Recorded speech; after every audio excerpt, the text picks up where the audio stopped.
The Washington Post recently had a contest wherein participants were asked to tell the younger generation how much harder they had it in the old days, in my day. So here are some of the contributions. In my day, wrote one of the contributors, we couldn't afford shoes, so we went barefoot. In winter, we had to wrap our feet with barbed wire for traction. Back in my day, we didn't have fancy health food restaurants. Every day, we ate lots of easily recognizable animal parts, along with potatoes. In my day, we didn't have handheld calculators. We had to do addition on our fingers. To subtract, we had to amputate. In my day, we didn't get that disembodied, slightly ticked-off voice saying, "Doors closing." We got on the train, the doors closed, and if your hand was sticking out, it scraped along the tunnel until the next station, and at which point it was a bloody stump. But it didn't matter because the base fare was only $1. Back in my day, 60 Minutes wasn't just a bunch of gray-haired liberal 80-year-old guys. It was a bunch of gray-haired liberal 50-year-old guys. In my day, we didn't have virtual reality. If a one-eyed razorback barbarian warrior was chasing you with an axe, you better run. Back in my day, they hadn't invented electricity. We had to watch television by candlelight. In my day, we didn't have Joan Rivers. Oh yes, wait, we did.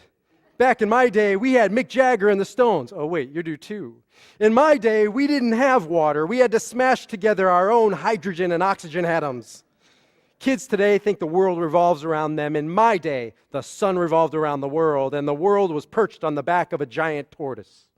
Every generation since the beginning of time thinks it's their birthright to fetch about the up-and-coming generations. Everybody has a grandfather, a grandmother who shares those back in my day stories, right? And every grandchild feels like he or she is part of the worst generation in the history of humanity. Every up-and-coming generation is narcissistic and self-centered and disrespectful, young whippersnappers taking us to hell in a handbasket. In this week's Time magazine, right, the cover story, if you haven't read it, it's a great article called Me Generation by Joel Stein. And it talks about the millennial generation. The millennial generation, those born between roughly 1980 to 2000, winding up the bar mitzvah season and winding up the bar mitzvah of that particular generation, right? That's where we are, bat mitzvah and older. The only difference between the old claims of just how bad the generations were is today we have statistics to prove it, right? So the millennials are the most narcissistic generation, at least in measurable history. Narcissistic personality disorder is nearly 3 times as high for people in their 20s as for the generation now 65 and older. Millennials got so many participation trophies growing up that a recent study showed that 40% believe they should be promoted every 2 years regardless of performance. They are fame obsessed. 3 times as many middle school girls want to grow up and be a personal assistant to somebody famous rather than be senator. 4 times as many would rather be a personal assistant to somebody famous rather than be a CEO. They're so convinced of their greatness that a national study of youth and religion found the guiding morality. 60% of millennials said no moral code is necessary, no religious system is needed. They'll just be able to do what is right based off of what they feel. Their development is stunted. More people ages 18 to 29 live with their parents than with a spouse. It's a first in human history, by the way. And they are definitely lazy. In 1992, Nonprofit Families and Work Institute reported that 80% of the people under 23 wanted to one day have a job with greater responsibility, but only half that a few years later actually did. There's no shortage of statistics to just prove how challenged we are with this millennial generation. But the truth is, there is nothing new under the sun, and this has been a debate raging for thousands of years. And in many ways, it's what our Torah portion centers on. Parashat Naso deals with the Nazirite, the Nazir. Who was a Nazir? It was a young man, a young woman who wanted to do more, right? To do more religiously, or maybe it was actually the opposite. Maybe he or she wanted to do less. So they would refrain from drinking wine. They would not get a haircut. They wouldn't go near corpses, including that of their families. And back in their day, that was virtually impossible. So that meant they basically left their house. They left the village. They went to sit on a mountaintop and contemplate their navel and sing Kumbaya. That was their job as a Nazirite, right? To be a full-time spiritualist, for whatever that meant. And much of the Jewish tradition has a problem with the Nazir, with the Nazirite, like the great Rambam, Maimonides, who says it is simply sinful to choose to be a Nazir, a Nazirite. Why? Because he says, the Jerusalem Talmud, he quotes, "Are not those things which the Torah has prohibited sufficient for you, that you must forbid additional things to yourself?" That is to say, more mysticism and asceticism and restrictions and religious piety is not necessarily better. Sometimes more is more, sometimes less is less, sometimes doing these things takes you out of the real work. Sitting all day and studying in a yeshiva is a massive problem today in the land of Israel. Too many young people are sitting on their tuchus all day, every day, studying Torah and not participating in the economic realm and not participating in the military. Right? Too much is not always better. Sometimes more is less. The Nazir really, though, wasn't about any of these things, in my opinion. It was really about a new generation. And the older generation didn't understand this new generation. Right back in my day, who had time to be a Nazir? You can imagine Moses saying, or Aaron, his brother, saying, who had the luxury of growing one's hair? Who had the audacity of some new age alcohol cleanse? Who had time to go sit and meditate on a mountaintop? Who had time to go abroad and do a walkabout and visit the ashrams of India? You can just hear Moses saying, back in my day, I used to have to walk to the pyramid both ways, uphill, in the snow, desert, schmezert, I don't care how hot it was. Or in the words of Rabbi, probably more like Cantor, George Thorogood, get a haircut and get a real job. Clean your act up and don't be a slob. Get it together like your big brother Bob. Why don't you get a haircut? You can sing it.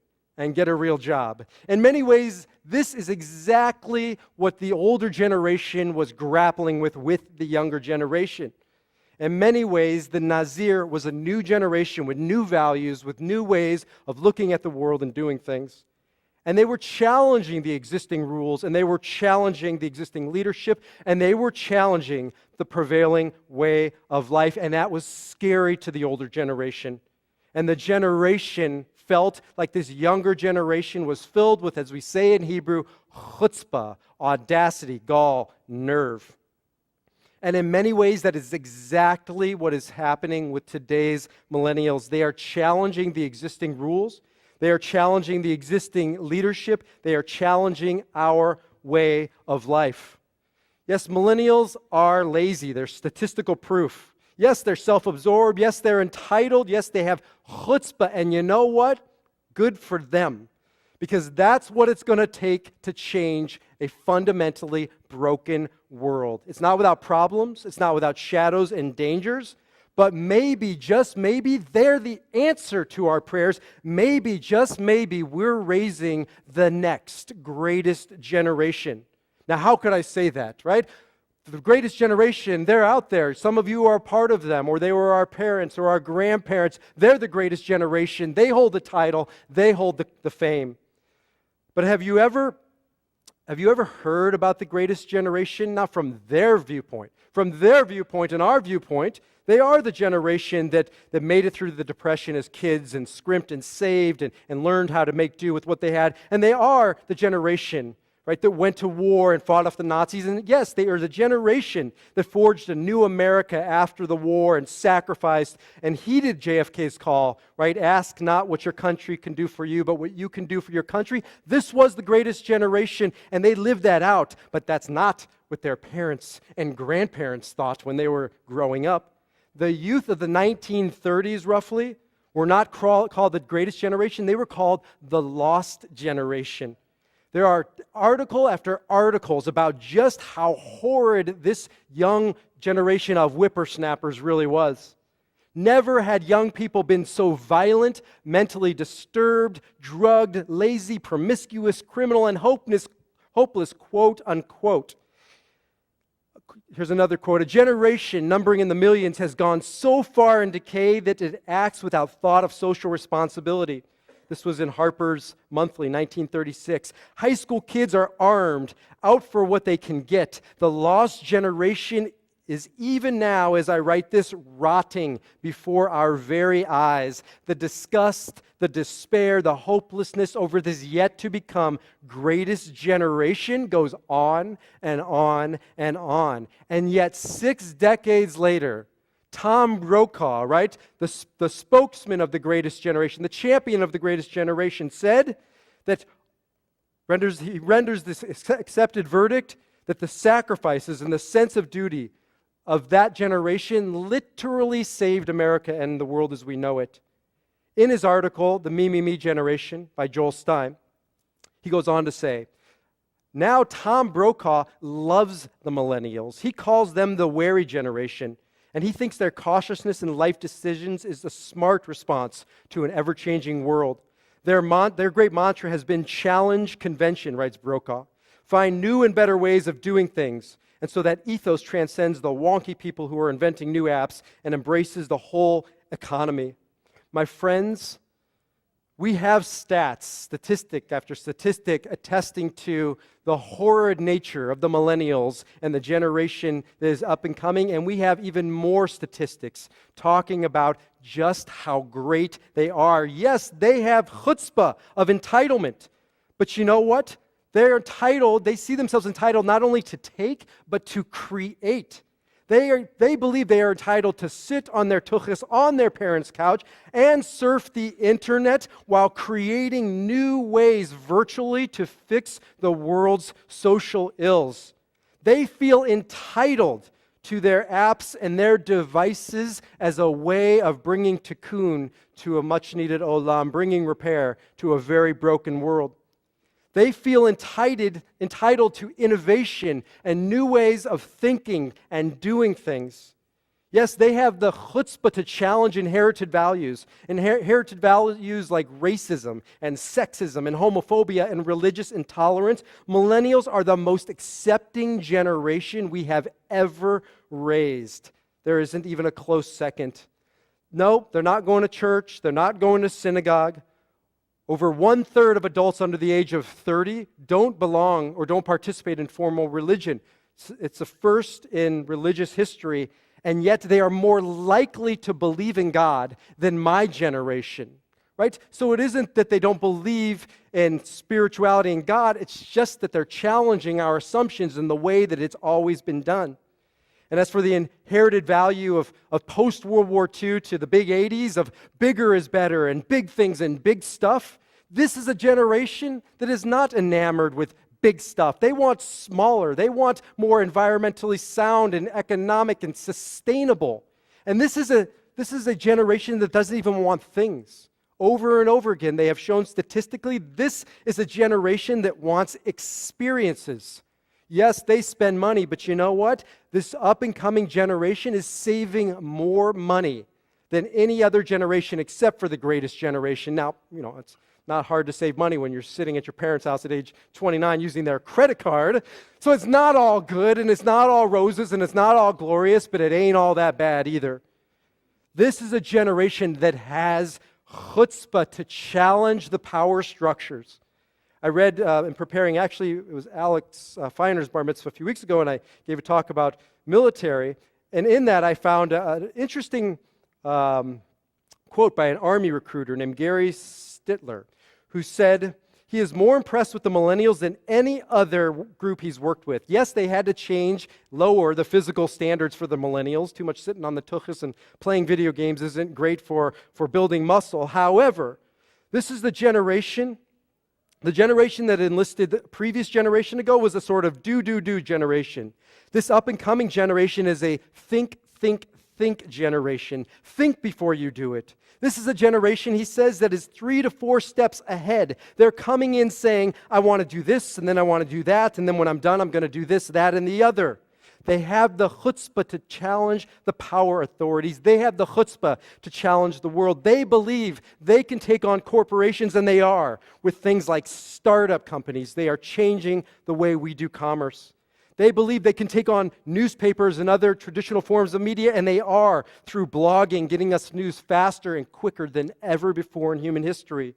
They believe they can take on the formulaic, commercial, money-driven movie studios, and they are changing that through YouTube and other new devices. They believe they can take on entire industries, and they are wiping out industries with 99-cent apps. They believe they can influence government, and they did influence this government. They're the ones who brought President Obama to power. Without them and the social media, right, it would have been a very different race. They believe they can take down governments.